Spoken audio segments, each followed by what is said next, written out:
Bien, Monsieur Flichy, vous avez rédigé et publié ces dernières semaines un dernier essai qui s'intitule « Les nouvelles frontières du travail à l'ère numérique », dans lequel vous évoquez les nouvelles utopies du faire. Qu'entendez-vous par là? Avec le numérique, de nouvelles formes d'utopie sont apparues qui ont accompagné le développement du numérique. Utopies qui sont des utopies en acte, hein, c'est-à-dire que ces utopies ont été mises en place par certains créateurs de ces technologies. Je dirais dans ces utopies du faire, on peut en distinguer trois. La première qui est celle des hackers. Alors hackers non pas au sens de crackers, hein, mais au sens de ces passionnés d'informatique des années 70. Ce qui caractérise l'utopie des hackers, c'est d'abord l'idée qu'on peut produire par soi-même le logiciel. Ce sont des gens qui remettaient en cause le pouvoir des grandes sociétés d'informatique de l'époque, la grande société qu'on appelait Big Blue, qui était IBM. Et donc ces jeunes gens, parce que c'était surtout des hommes un peu en rupture de l'université, ont construit, ont rédigé des nouvelles générations de logiciels, avec l'idée que pour le faire, il n'y avait pas besoin d'avoir un diplôme. Ce qui était important, c'était de montrer ses capacités de codage par soi-même et capacités qu'on avait construites par soi-même. La deuxième caractéristique de ce monde des hackers, ça a été d'organiser une coopération et de refuser le principe du copyright, hein, de refuser les règles habituelles de la propriété intellectuelle.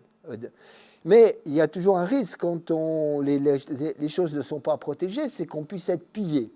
Et le monde des hackers a construit un certain nombre de règles juridiques qu'ils ont appelées le copyleft, hein, par opposition au copyright, qui dit qu'on peut reprendre leurs logiciels, on peut les revendre, mais à condition que ça soit, on ne puisse pas verrouiller par une couche de logiciels supplémentaires leur travail. Je dirais, dernière caractéristique, c'est qu'on a des communautés très structurées qui ont élaboré des propres règles démocratiques de sélection des projets et de jugement sur les projets. Donc on a vraiment là la mise en place, hein, d'un fonctionnement différent du travail. Cette idée du monde des hackers a été étendue ensuite dans ce qu'on a appelé le mouvement du faire, les makers. Hein. Les makers partent un peu sur la même idée d'autoproduction dans le monde des objets, hein, grâce aux outils du numérique. On a souvent cité les découpeuses à laser, les imprimantes 3D, ce genre d'outils. Ces communautés des makers se sont souvent structurées autour de lieux physiques, les Fab Labs. Et un des intérêts de ces Fab Labs, c'est que c'est un lieu de rencontre entre des amateurs et des gens qui ont des compétences professionnelles plus grandes. Hein. Donc là, il y a vraiment un échange entre des makers aux compétences multiples.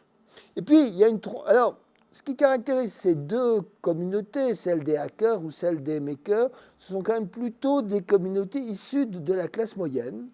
Et donc je me suis intéressé à une autre utopie qui je crois intéressante parce qu'elle vient plutôt du monde des classes populaires, hein, dans la tradition anglaise des punks. Hein. Le mouvement punk est un mouvement aussi d'autoproduction. Alors, ça a d'abord été une autoproduction de musique. Hein. L'idée était de dire n'importe qui peut prendre sa guitare, voilà un accord, voilà deux accords, voilà trois accords, composer votre chanson, qui s'est étendue aussi dans le monde du graphisme. Et là, il y a toute une tradition du do-it-yourself qui est aussi une illustration de ces nouvelles utopies du faire. Merci.